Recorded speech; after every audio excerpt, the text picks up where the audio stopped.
With your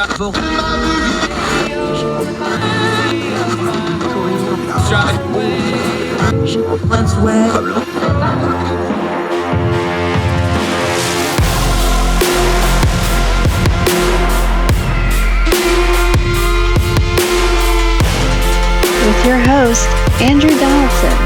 This is Heard Tell. Welcome back to Heard Tell Show. It is July the 4th, Independence Day in America. Hope you and yours are well wherever you are across the street and around the world. If you're not American, celebrate anyway. Have a hot dog on us. We'll let you. You can be honorary for one day. If you can't get here, you can be here in spirit. We love our country.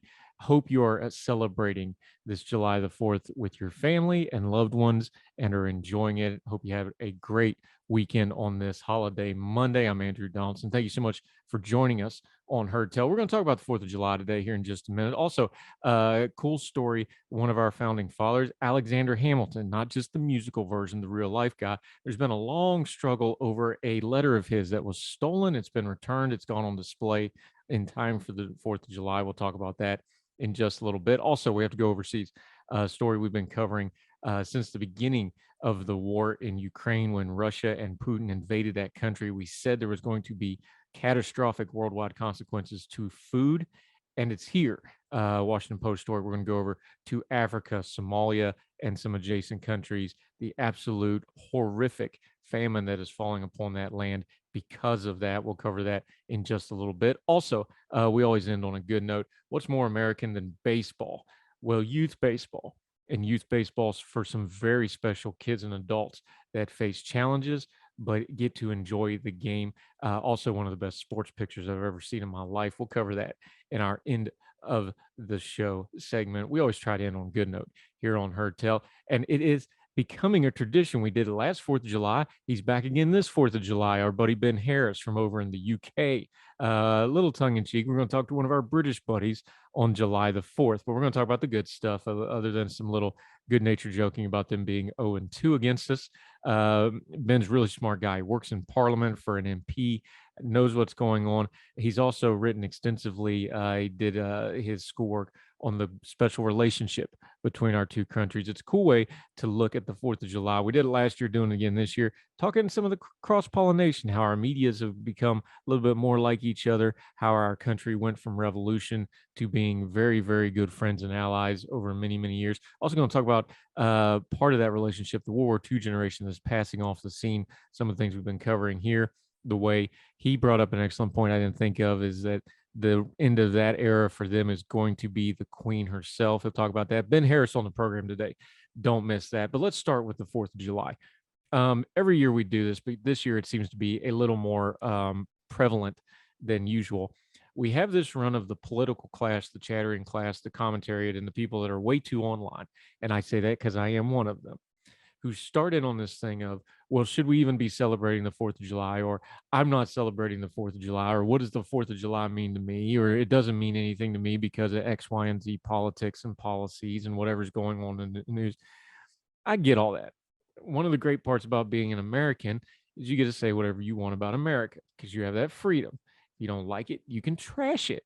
We have these freedom of speech things. So even if you don't like the country that provides you that ability to have that speech, you can say pretty much whatever you want about it. God bless America. So a lot of people are doing that online. I'm not going to argue with them. I'm not here to change hearts and minds. We're just here to talk and turn down the noise of the news cycle. I suspect that's more of a minority than what is portrayed in our news media, because the news media is a business model and they need you to click on things, and you either agree with that or more predominantly people get outraged by it and click on it and they respond and interact with it with, a wave of fighting back. There's also other things. I understand we have ugly things in our history. I understand we have ugly things going on right now. America is a big, diverse, complicated country. There's never been a time where all Americans agreed on anything. And there's been times where we've really disagreed on really important things. We've fought civil wars. We've had civil rights movements. We've had civil unrest. We've gotten through some really ugly stuff over some really important issues. And we have really important issues going on right now. So how do we talk about unity? Because it's fair to point out, people say, well, can't just wave a flag and sing a song and make everything better. No, you can't. At the same time, you also can't just say, well, everything's horrible, so I hate my country and I'm not celebrating anymore. You can do that, but you're not really accomplishing anything. I thought we'd go back into history. Interesting person from the Revolutionary War. See what he has to say about it. He had some grievances himself, and I want you to hear in his own words, very eloquently, how he addressed them. This is from the American Battlefield Monument Commission, battlefields.org. Excellent organization. We talk about them usually on Memorial Day. They manage the cemeteries both domestically, but also the ones abroad, the ones, especially the famous ones in Europe and elsewhere. Great organization. If you ever get a chance to visit any of those places, do so. This is from their website, battlefields.org. We'll link to it in the show notes. American Revolutionary hero you may not know about. His name's Peter Harris. Born in 1753, Peter Harris was a Catawba Indian who served in the Continental Army during the American Revolution. Now, he was raised near present-day Fort Mill, South Carolina, and a smallpox epidemic descended on his village and the surrounding area when he was 3 years old, wiping out half of his tribe and almost all of his family, killing his parents. He remained in the village for a few more years until he was taken in by Thomas Spratt, a nearby farmer and close friend of the tribe. As the Revolutionary War came to fruition, members of the Catawba tribe allied themselves with the Patriot cause and supported local South Carolina and Georgia militias. While the Indians respected the colonists' fight for independence, some supported the Patriots to oppose the Cherokees, who were aligned with the British and their dominance in northern Georgia and western South Carolina. Either which way, in June of 1777, Harris enlisted as a private in the battalion of Georgia Minutemen to fight for American independence. 2 years later, he was in Captain Oliver Tow's company of the Carolina Regiment, where he served until he was gravely wounded at the Battle of Stono Ferry. After recovering from his wounds, he returned to active service, joining General Thomas Sumter's militia brigade. With this brigade, he fought many battles, including Rocky Mount, Hanging Rock, and Blackstock Farm. In recognition of his service, Peter Harris received a 200-acre land bounty grant on Fishing Creek in Chester County, South Carolina in 1794. 25 years later, in 1822, now elderly and infirmed, he petitioned the state of South Carolina for a pension, writing them, and these are his own words. I want you to listen carefully to this man's words as he wrote them to the South Carolina government and legislator trying to get a pension for his Revolutionary War service. And I want to listen to them in the context of these folks who debate how to celebrate the 4th of July. I think it's interesting perspective. These are the words of Peter Harris to the councils of South Carolina. In the war for independence, I am one of the lingering embers of an almost extinguished race. Our graves will soon be our only habitations. I am one of the few stalks that still remain in the field where the tempest of the Revolution passed. I fought against the British for your sake. The British have now disappeared, and you are free, yet from me the British took nothing, nor did I gain anything from their disappearing in defeat. I pursued the deer for my subsistence, and the deer are disappearing, and I must starve. God ordained me for the forest, and my ambition is the shade, but the strength of my arm decays, and my feet fail in the chase. The hand which fought for your liberty is now open for your relief. In my youth, I bled in battle, that you might be independent. Let not my heart in my old age bleed for the want of your commiseration. His petition worked, reading back from the battlefields.org. And the South Carolina state legislature granted Harris a pension of $60 a year on December 1822, almost exactly a year before he died. When he passed away in 1823, he was buried in the Spratt family burial ground, his adopted family, in Fort Mill, South Carolina. By his own request, his tombstone reads, "The body of Peter Harris, a Catawba Indian, by his request was buried here in 1823.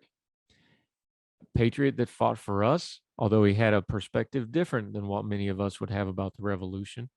I wonder if maybe his words will shed some light on how people feel about this big, complicated, often messy, but still the last best hope of free people everywhere on the face of the earth in this day and age, America." I want to read that last line one more time for you. In my youth, I bled in battle that you might be independent. Let not my heart in my old age bleed for the want of your commiseration. I wonder if we were to personify our nation, or Lady Liberty, or Uncle Sam, or however else you want to put it. I wonder if you talk to our nation as a whole, looking back over its almost 250-year history now, our country isn't saying the same thing. In its old age, still young for a country, we should not let our country's heart, what makes America great, what makes its people great, what makes us the greatest experiment in a free people self-governing in the history of humanity, bleed for lack of our commiseration. I hope you have a good 4th of July. Don't forget how we got it and how close we are always to not having it anymore. More Heard Tell right after this.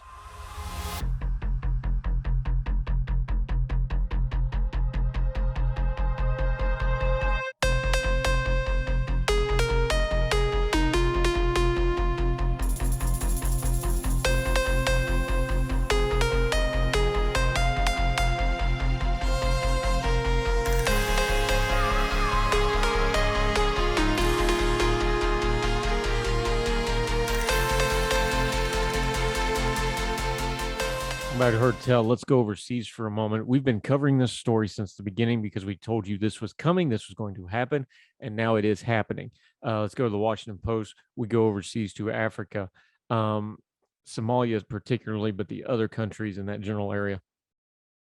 Unlike previous hunger calamities, reading from the Washington Post here, this one is exacerbated by a conflict 3,000 miles away.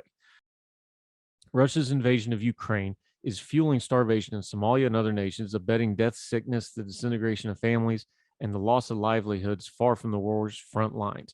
Before the invasion, Ukraine and Russia were among the world's top producers and exporters of grains, cooking oils, and fertilizers, and together provided nearly all of Somalia's wheat. The disruption of crude oil from Russia has led to soaring costs for fuel, transportation, and food production. Food prices, already at record levels here because of drought and pandemic, have climbed even higher as Russia continues to block Ukraine's primary export route through the Black Sea. The crisis is now worse than any time in my lifetime working in Somalia for the last 20 years and is the compounded effect of the war in Ukraine, said Mohammed Hassan, Somalia country director for the charity Save the Children. Communities are at a breaking point. Last month, Russia's defense minister offered to grant passage to ships carrying Ukrainian grain and other goods, but not until Western sanctions are lifted. Russia's blockade has been declared a war crime by the European Union. Top policy officials, quote, "You cannot use the hunger of people as a weapon of war," implored Joseph Borrell last week at a meeting of the EU ministers in Luxembourg. That's exactly what they're doing, but anyway. More than 18 million people in Somalia, Ethiopia, and Kenya are now facing acute food insecurity, according to the United Nations. About 7 million of them are Somalis, nearly half the nation's population, with almost 250,000 at risk of imminent starvation. Many communities haven't fully recovered from the last drought in 2017 or the last famine in 2011. The first quarter of this year, more than 500,000 Somalis fled their homes in search of food, an outflow of desperation that is rising each day. And Somalia's children are the most vulnerable. The UN Children's Fund, UNICEF, says 1.4 million younger than 5 face acute malnutrition. UN data shows 448 deaths of children in malnutrition centers from January to April. Yet the true number is much higher, the UN said, because many deaths go uncounted. Children are dying in their homes and villages where aid workers fear to go from hunger and related illnesses such as measles and cholera. They're often buried in unmarked graves in the deserts or in the camps for the displaced, especially in that culture where they usually bury the same day that somebody dies. Over 3 days spent between the camps of southern Somalia and the severe malnutrition ward of the hospital in Mogadishu. Washington Post journalists visited the graves of 6 children and learned of the passing of 11 others through interviews with displaced Somalis. None of the deaths had been reported to local authorities. We talked about this when Putin launched this illegal war of aggression, that this was going to have worldwide ramifications. This war is killing a lot of people outside of Ukraine, worldwide, Africa, parts of the Middle East, parts of Southeast Asia. These places depend on these food shortages. Fuel prices are soaring. That means food costs go up anyway. And then when there's a shortage of food on top of it, it becomes catastrophic. We've talked about what's going on in Sri Lanka and other places. The world is a global community.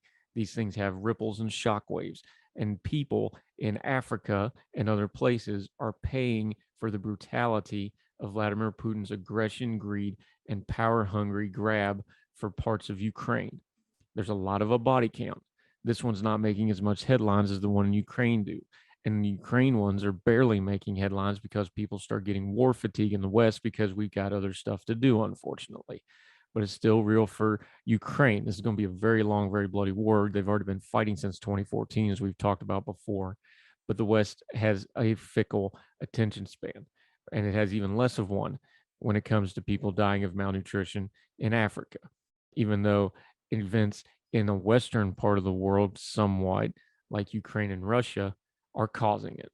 We'll keep talking about it, though, here on Heard Tell, and we'll do more of it right after this.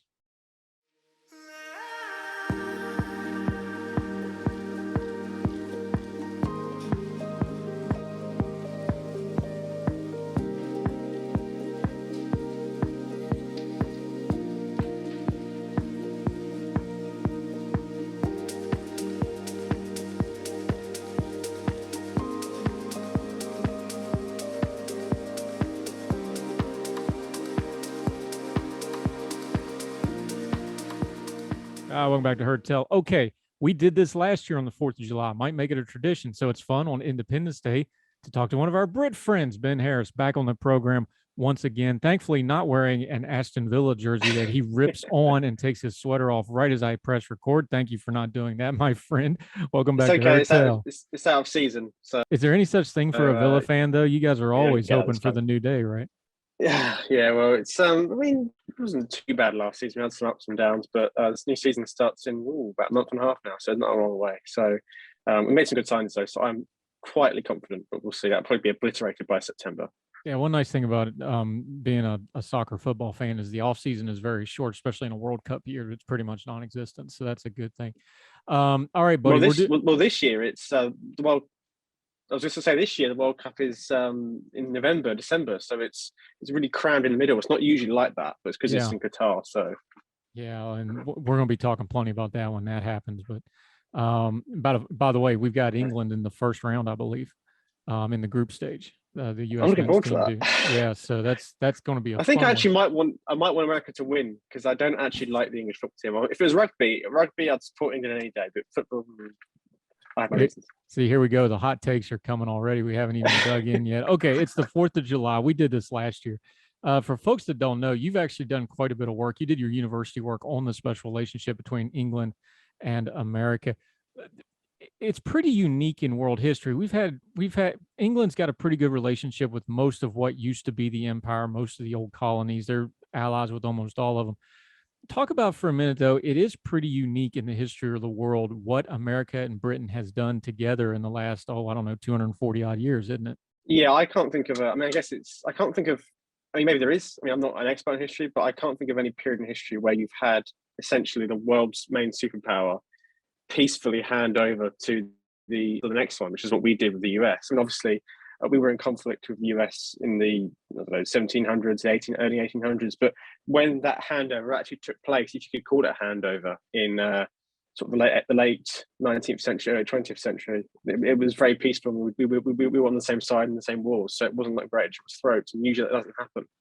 Is it even comparable? And again, we're not history guys; we're just guys that admire each other's countries here. But it is interesting that you had the Pax Britana era of peace and the naval dominance, especially of the Royal Navy, that made worldwide trade as we know it now, the building blocks of that. The Americans been a little different. It's been more economic, of course, militarily in World War II, and we, the Marshall Plan and reset the world order, and then the Cold War. It really is amazing that these two countries, for the last, 350 years, this has been the dominance of the Western part of the world. It is, and I think it's probably language plays a lot of part in that, because there's always that shared language, and obviously a lot of so it is quite unique. And obviously, as you know, a lot of your founding fathers, they took from British ideals, French ones as well, but there was a lot of British ideals there, and the Anglo-Saxon sort of way of doing things is very well known. So how does the British folks view? We make a big deal out of Independence Day, obviously. technology is such now with Twitter that, they're probably more aware of it and think about it more than they maybe did 10, 15 years ago. Is it just kind of a funny thing? How's it viewed when we really have our Independence Day? There's some good natured joshing, of course, about it. But what is the view of our Independence Day But for over there? I think, aside from the good-natured jokes, I think it's become more of a thing here than it used to be, probably because of social media. I mean, Black Friday, for example, is a good example. Black Friday, even when I was growing up, so talking, 15 years ago, even 10 years ago, Black Friday was not really a thing, whereas it very much is now. Maybe not as much as it is in the US, but it is a thing now. And I think it's social media down to that. And I think that's the same Independence Day. We do get a certain level of Independence Day stuff here. Not much, but we do get a bit of Independence Day things. And obviously, there's always the jokes, but you'd be better off if you signed the Queen, that sort of thing. So, I think it's social media has brought us together a little bit, and we're increasingly, you're getting our trends and we're getting your trends. It's so fascinating. I was talking to another friend of ours online the other day, and there's kind of this running joke that America doesn't have a singular culture that it exports to the rest of the world. And I was like, well, that's interesting because the rest of the world sure does copy a lot of it and complain about it a lot. So there must be some kind of American culture. What do you see it, especially in England, where, there's the common language, there's the history, there's a lot of overlap there, obviously, when it comes to social media, because we can actually talk to each other because there's no language barrier. What is the American culture creep in England? You just mentioned that we're crossing cultures some. What's some of the obvious examples that you see over there that we probably don't think about? Well, I think the main one is politically. There's a political culture crossover, and a lot of Brits get really arsy about this, and they start going and rants about the American Empire and stuff. But this isn't something America is doing consciously. But we do get a lot of American cultural wars do tend to transport themselves here. I have actually said this a year ago, but I remember when the Black Lives Matter protests were happening, we were getting similar things here about the police, even though the police in the UK is totally different to policing in the US. We don't really get police officers killing civilians. It just doesn't happen at all. I know it happens in the US, depending on the situation, it happens a fair bit, but it just doesn't happen at all. Where even then, during the protests, people were still acting as if the police here were killing people every day. That just doesn't, and to a certain extent the race stuff as well, even though again it's a different history. Now it's not saying we're better or worse, but there is a different history there, and I don't think that's being taken into account. Let's talk media too, though. The British press has always had their own flavor of doing things, but I've seen a lot of cross-pollination there lately. Our press has gotten, especially the tabloidish British media, we see a lot more that, our TMZ and things like that are kind of more of that model than traditionally. And I've seen kind of the political media, we're having an explosion, a lot of alternative networks, a lot of alternative news sites in British media. That's more of an American influence, I think. I think even in the straight news world, and of course the BBC is partially publicly owned over there, so we need to get that out of the way. So the competition's a little different than in America. Yeah. But I think there's some very clear examples there of cross-pollinations of culture when it comes, especially to the political media and how they're covering things, because it is a global media thing now. Yeah, the one thing I noticed actually in the last 5 years, especially, is the rise of what I would call the monologue. And personally, I don't like the monologue at all. I can't stand it. But you could do a monologue for 10 minutes, and I could agree with every single word of it. I still wouldn't like it because people giving these monologues are just broadcasters, and to us, I couldn't care less what they think, left or right or centre or wherever. But that's one of the big things I've noticed is we're getting a lot of monologues now, where these broadcasters will sort of read these scripts and they'll give this monologue, which I didn't notice. And obviously, it's sort of was it Bill O'Reilly that did it? Used to do it on Fox. Somebody used to do it on Fox, and it used to be well known for it. We've been getting that, and I think also we've been getting from Australia as well. So I think Sky News Australia, they own now, some of the media here, so it's sort of come across that way as well, not just from US, from Australia as well. Yeah, it was funny because we work with our Young Voices friends. They have a UK branch, and I started getting media requests, and they're like, "Hey, can you do Talk TV in Britain?" And I'm like, "What's that? I've never even heard of it." And then you have Talk TV, Talk Radio. GB News has started up now. It's not just BBC and Sky News and Times Radio, which I've done Times Radio a few times now, which is exceptional. People don't realize the Times is the biggest newspaper in the world for the English language. Well, Times Radio is also new. Yeah, Times Radio is actually quite new. The Times obviously isn't, but Times Radio is new. Yeah, but that's a huge change. I mean, that would be like the New York Times here having its own media outlets, which they kind of do, but not to that level. Times Radio is a big deal over there. And it's very interesting watching. This is all in the last 3, 4, 5 years, watching these media companies, these legacy news people, I think they figured out to turn the corner in British media of, okay, we've got to go digital, we've got to go multi-platform, just like the rest of the world. It's really been, you take something like the Sunday Times, I don't know how long it's been in print, hundreds of years. That's a pretty remarkable culture shift Yeah, change for them, isn't it?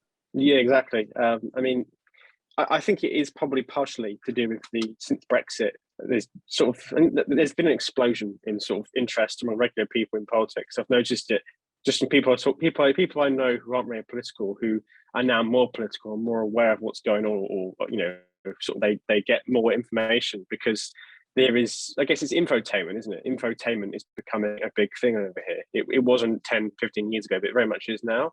And obviously the newspapers have to adapt to that. Because obviously, unlike in the US, sort of the newspapers are the national newspapers which we get. Who they back in an election is a very big deal. It's traditionally seen there who the Sun, for example, when they back someone, that's seen as a really big deal. And I don't think you have that in the US, where the newspapers still hold such a big hold over public opinion. Although, of course, the endorsements of the newspapers is sort of lessening in importance nowadays because, as you say, social media is becoming all important. No, and to the point, I actually wrote a piece about it when it happened. The New York Times did this multi-day reveal of who their endorsement was going to be, which is as close to a national paper as America has. It's, them and the Washington Post, pretty much, all due respect to everybody else. They had this big reveal of who they were going to endorse. And the elevator lady, who's the security lady in the elevator, gushing over Biden, became the viral story of the whole thing and completely washed out the endorsement of the New York Times. That was the story. And it's such a microcosm of how media works now that, and they did this gimmicky thing where they picked Elizabeth Warren and Gillibrand. They're like, well, may the best one, they kind of bailed out. They didn't stick the landing in picking their endorsee. Yeah, but the viral moment was the real life, closer to the working class woman in the elevator talking to Joe Biden. And it turned out to be, kind of prophetic in how the campaign goes. So to your point, yeah, it's very, very different here. We almost roll our eyes at newspaper endorsements anymore because they're just not, because everything's digital media. Y'all kind of backwards where it's just now catching up to digital media, but you can see a trend that way. I wonder if it's this. This is just me spitballing a little bit, but I've got to think, because news media is a business, right? And you've probably seen this working around Parliament a lot, because you see when they set up on the green across the street, something's going on, right? There's no way they didn't look at the coverage and the clicks and the ratings for Brexit and go, this has been a lot of money for the last 2-3 years. We should figure out a way to keep this money train going. I think Brexit was an eye-opening moment to them on how they're going to cover things business model-wise going forward. It's got to be, because they got great ratings for it because everybody was engaged in it. The whole country was very engaged in it. And when that goes away, your ratings go down. I think that has to be part of the media environment now in England, doesn't it?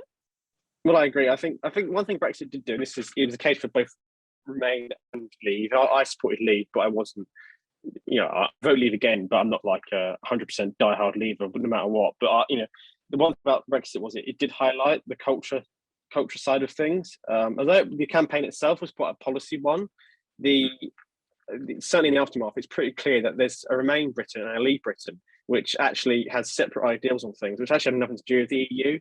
I mean, there are people who probably are actually ambivalent towards the EU, but are staunch Remainers because of what they feel that culture represents, and likewise for the Leavers. So, and I think media has tried to capitalise on that, and they've sort of seen, well, this is where it's going now. Nowadays, people, I feel like nowadays, there's a lower ceiling, but also a higher floor for a politician's support. I feel like it's a lot less inflexible now than it used to be because of cultural wars. People are just going to back their side no matter what, and they picked a side and they follow it, like I do a football team. It's very similar to that. At least I feel like, as a sports fan, it feels very similar to how I back my teams. It's this very tribal, well, I'll back on no matter what sort of thing. Yeah, and let's not get into football and backing teams. We'll be here all day. Ben Harris, our good friend over in the UK, continuing the tradition of talking to, or as they call it, 0 for 2 day over yonder, American Independence Day, talking to our British friend. We joke about it.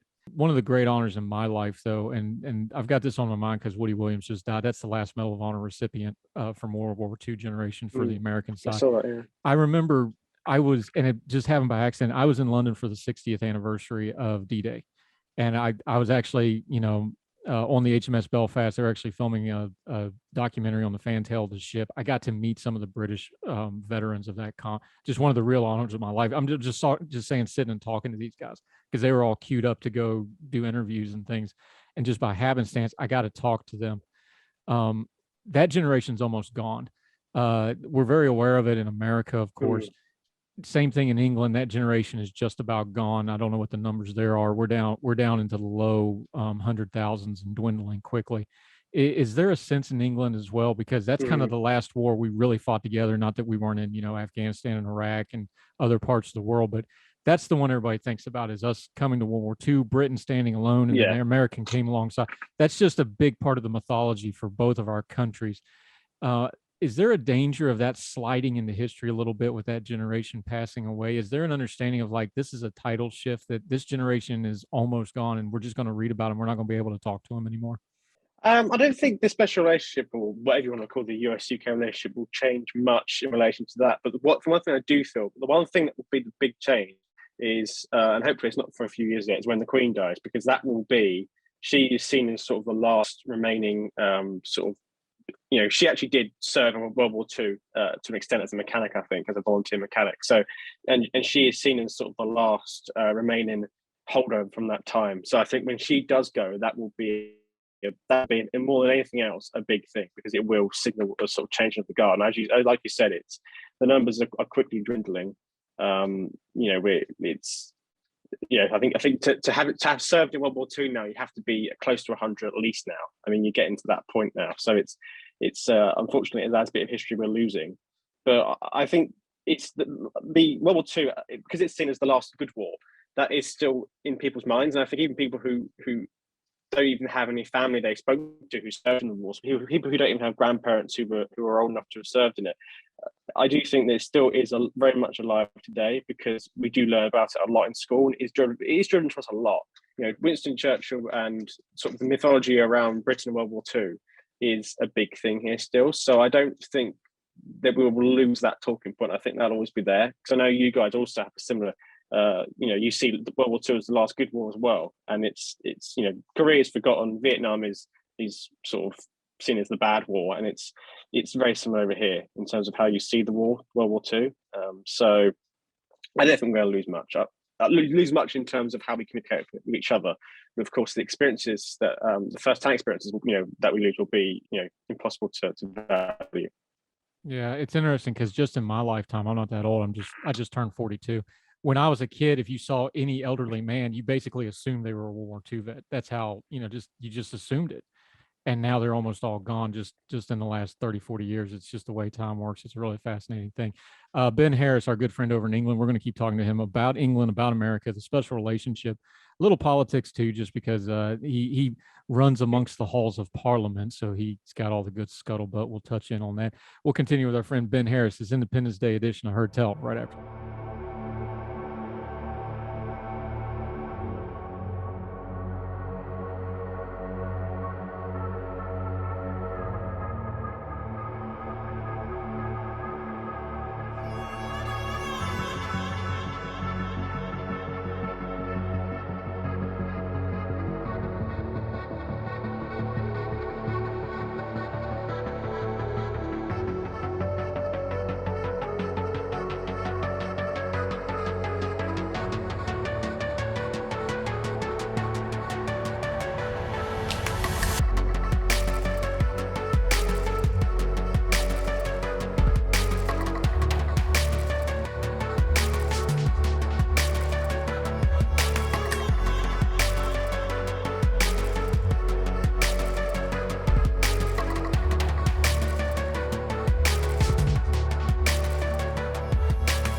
We're back on Heard Tell. Ben Harris, our good friend over in the UK. Been talking just a little bit of history, our shared countries on this Independence Day in America. You do work around Parliament and in the halls of Parliament. So let's talk UK politics for just a second. Just an outside observer, we've been talking to our UK friends a lot lately because there's a lot of news on it. I'm just going to make the general statement. On the outside looking in, neither Prime Minister Johnson nor the Right Honorable Opposition in the form of Sir Keir Starmer and the Labour, neither one of these individuals are exactly covering themselves in glory right now. This seems to be just kind of like y'all kind of muddling through a down period where it's like, well, Johnson's not great, but he's kind of Teflon and there's nobody else. So we're kind of stuck with him, and Starmer's got his own problem. This kind of seems just like a little bit of malaise, this current period in UK politics. Does it feel that way there? Oh, absolutely. Yeah. I mean, it's not just the leaders. I mean, to be fair, he's a big improvement on Corbyn. I'll give him that, but he's very much failing to inspire people. And of That's a course, low Boris bar, Johnson to be has so many fair. personal. Yeah, it is. And then Boris Johnson, of course, has so many personal issues. His problems aren't really policy-wise. They're mainly just in A, getting things done in government, because the government, it just feels so dysfunctional, and two, it's his personal life, which is just keeps on intruding onto the job. But it's not just that; it's also the MPs in general. There are a lot of MPs who it's becoming clear, should not be MPs. I mean, my boss is great. I always pick up for him. He's been an excellent boss. But there are lots of MPs who they just, with all the scandals we've had recently, both sides, they're just not a cut out for it, and they just all they seem to do is just focus on their sort of pointless social media stuff, and they'll get up in the chamber and they'll give a speech about something, and they'll just blare out loads of inaccuracies, and once again, it's just for social media. It's not actually for anything else. Yeah, it's interesting. We're talking about cross-cultural stuff. We got the same problem here. We just had our buddy Eric Garcia on, who covers Congress for the Independent, of all things. And he talks about it, and we talked about it on the show. It's like, there's basically two kinds of Congress people and U.S. senators here, because we have a bicameral House. House of Lords is a different beast for y'all. So basically, Yeah. it's Parliament. You have two kinds of people. You have the people that are there and they do the show and they do the fundraising, and then you have a very small cadre of people who actually do the deals and know people and get things done and make the deals and move legislation. It's interesting that you're saying that, because we have the same problem here. Is kind of the media superstar Congress people. When you talk to the reporters and when legislation goes through and you start looking at the headlines of who actually wrote it, Mm. it's almost always two different sets of people. And we've seen that here too. And I think it's social media, because we have the social media superstars who play the public media part of politics, and then you still got the old school ones who go and they actually do the job. It's funny, it just seems to be universal in parliamentary politics, doesn't it? Well, what would say actually is that I think that doesn't have as much effectiveness of how systems work. I know that in the US, the party line is nowhere near as strong as it is here. Here, if you're an MP, you've got to vote with the government on pretty much everything, and if you don't, that you're in big trouble. Whereas I know that there, representatives and especially senators do get a bit more independence. So here, it's they'll do the social media stuff, but they'll still vote with the government anyway. So it's just I don't think we get as much of a slowdown in government as you would there. But yeah, it does slow things down. And it does prevent problems from being resolved. Yeah, it's interesting just how the systems work, because there's good and bad to that we have weaker parties. We all have a two-party system, but you got to remind people, it's like, Yeah. but it's there. It's a great example of this was I was doing some British media when the Uvalde shooting happened, and they're interviewing you because they want the American, and you have to just kind of slow walk them through. It's like with something like gun legislation, which we passed something that was, kind of a middling piece of legislation, but you have to slow walk a UK audience through it because it's so different. It's like, no, Congress can't just pass a law. It's not like Parliament, where with a few legal exceptions, pretty much whatever Yeah. Parliament says go. Like, that's not how it works here. Like, even if you got it through, there's still judicial review. There's still the executive branch. Like, Congress can't just pass something that's a constitutional amendment through law. And I'm just using that as the example of, it's a whole different mindset when you have Parliament. Something like Brexit could never happen in America, because you'd never get it through, and then it would be tied up in the Supreme Court for 30 years. And y'all got it done in a You never get it from relatively states short either, period. And you had it through in a relatively short period of time. It's just a very, very different system. Yeah, it is. But obviously Brexit, we almost didn't get it through. And I mean, that really did push it to the breaking point. I remember 2019, 2018, sort of around that time, it was absolute chaos. We had all sorts of norms being busted. And in fairness to Boris Johnson, he's not done much yet, but he did manage to put through. But even that was only done through an election. It was essentially a sum. But yeah, it can be easier to get things done, because obviously we don't have the state. I mean, counties here, which are equivalent to your state, counties are basically, they don't have much control over anything. Certainly, you can't have different abortion laws between counties, for example. Yeah, and that's going to be a mess for the rest of the year, but let's leave that for another day. All right, Ben Harris, our good friend over in the UK. All right, real quick, the minute we got left here, let folks know where to follow you on social media, because I love following you, even though you hate garlic, which is, a major character flaw, but we'll deal with that But one quick story from you on why you love America so much, even though you are a Brit. And despite it all, you're a Baltimore Orioles fan for some odd reason I'll never understand. But let people know your social media and tell them just for our Independence Day why you love our America so very, very much. Well, I don't know really. I guess I've always consumed American culture since I was a kid, like most people do. I think there's something about that more individualistic mindset that Americans have, which I really have always been drawn to. And they say here, everything is bigger in America, and there is just so much there when it comes to sort of the land, the people. It is, yeah, it's a lot of Brits are quite bitter towards America, but I don't see it that way. I mean, the way I see it, someone's got to do, the world. If it's not us, then it's better than you guys than anyone else. So, And speaking of which, we got to get you over here soon for a visit, my friend.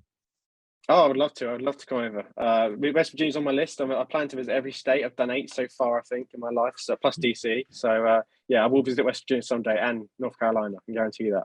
Yeah, it's a great place. We'll be happy to host you. Don't get a whole lot of Brits there, so you'll be very popular. I promise you.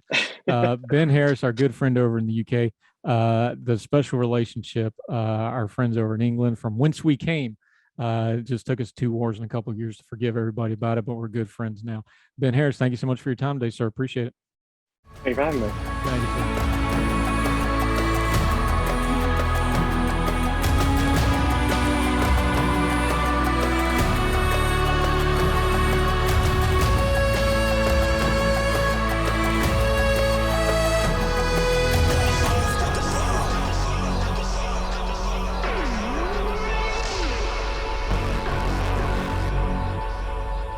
Back to Heard Tell. 4th of July is a good time to bring up this story. CNN, a letter written by Alexander Hamilton, one of America's founding fathers. Yes, that's what he actually did before he became a musical. He was a real guy, for those of you from Logan.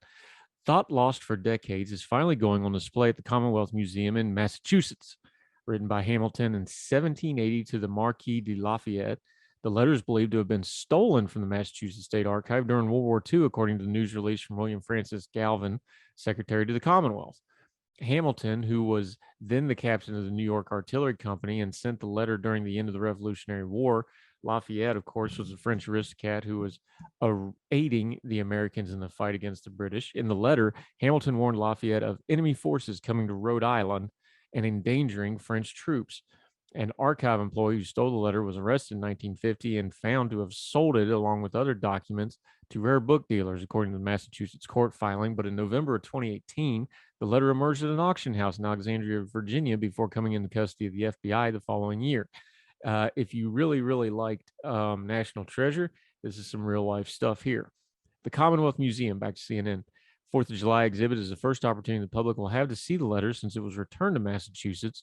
The news release said the exhibit also includes original documents from the 18th century, like a letter from John Hancock to the Massachusetts Assembly announcing independence from Great Britain, and a letter from George Washington to the Massachusetts General Court, copy of the Declaration of Independence. Hamilton has gained renewed attention in recent years because of the pop culture icon due to the massive popularity of the Broadway musical. Trust me, my one kid listened to that thing on a loop for weeks. I know all about it. Anyway, cool 4th of July story. Alexander Hamilton. No, I'm not going to sing about it.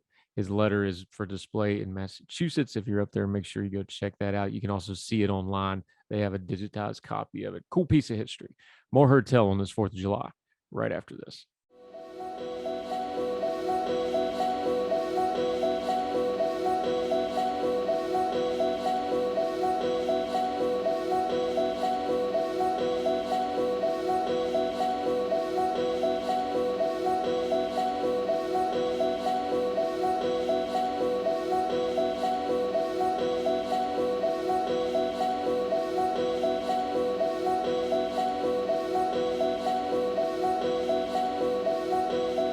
Okay, our end of the show segment, we always try to do something uplifting. It is the 4th of July. What's more American than baseball? What's more American than kids playing baseball? Kids with special needs playing baseball, and a whole lot of joy. If for no other reason, you have to click this article to see the cover photo. It is one of the coolest photos. It's a little kid coming into home plate about 2 feet off the ground, arms in the air, jumping onto home plate. It's just a picture of pure joy. They didn't credit the photo, whoever took it. It's a fantastic picture. But anyway, Mason, Ohio, An Ohio baseball league that gives kids and adults with disability a chance to play is celebrating its 10th season with a home run as they are preparing for a major game and also getting closer to a dream fundraising goal. A swing and a hit gets the crowd going wild. It's all for the kids and the adults who make up the Mason Challenger League. The goal is to make sure everyone gets to play. There's a bunch of quotes here. I love some of these quotes. I'm just going to read you these, kind of pick them out a little bit. Hopefully I don't get stage fright during it. One of the players said, I really look forward to supporting my team and representing Mason in the World Series this year, said Sydney Roderer, another player. There's no lack of love for the league. League Commissioner Susan Murdoch said the family and friends plan to bring all their energy to Williamsport. That's where they do the Little League World Series. Really special place if you ever get a chance to go. Quote, for the kids, I think this is going to bring wonderful memories, and they're going to get me some of the other kids from California. And then for their parents, it's like a bucket list that they get to check off. It's all part of a bigger goal, a field of dreams. Mason Challenger League is raising $2 million to build 2 specially adapted baseball fields that will meet the needs of the kids with disabilities. We're getting closer and closer to the goal, and then they will have their own fields to play on that are designed specifically for them. Murdoch said, baseball has been a really important part of my life. Roderer said, I'm glad to actually have some sport to compete in. The Challenger League will their game at the Little League World Series on August 27th. You can be looking for that. We have a link in the show notes if you want to check out the charity Mason Challenger AdaptiveFields.com. Cool story. Love that kind of stuff. My mom was a special ed teacher, so I always gravitate to those stories. But again, you got to see this photo. It is just the perfect embodiment of everything that can be good about youth sports. We need uplifting stuff like that in this day and age. That'll do it for Heard Tell on this 4th of July. Hope you and yours, wherever you are enjoying it, celebrating our freedom, celebrating our great country. If you're one of our overseas friends, great, celebrate anyway. Have a hot dog on us. It'll do your culture a little bit of good. We appreciate you wherever you are across the street, around the world, listening, watching, supporting Heard Tell. Make sure you reach out to us at heardtellshow@gmail.com, Heard Tell Show at the Twitter. And of course, my Twitter feed, 4 for the Fire, and our guest is on the lower third graphics. Make sure you're following and supporting them. Our good friend Ben Harris today, 2 years in a row. Might have to make it a tradition talking to him on the 4th of July. So, y'all, wherever you are, hope you're well. Hope you're well fed. Have a great 4th of July. We'll talk to you tomorrow for more Heard Tell. All the music on Heard Tell is provided under a Creative Content license from monstercat.com.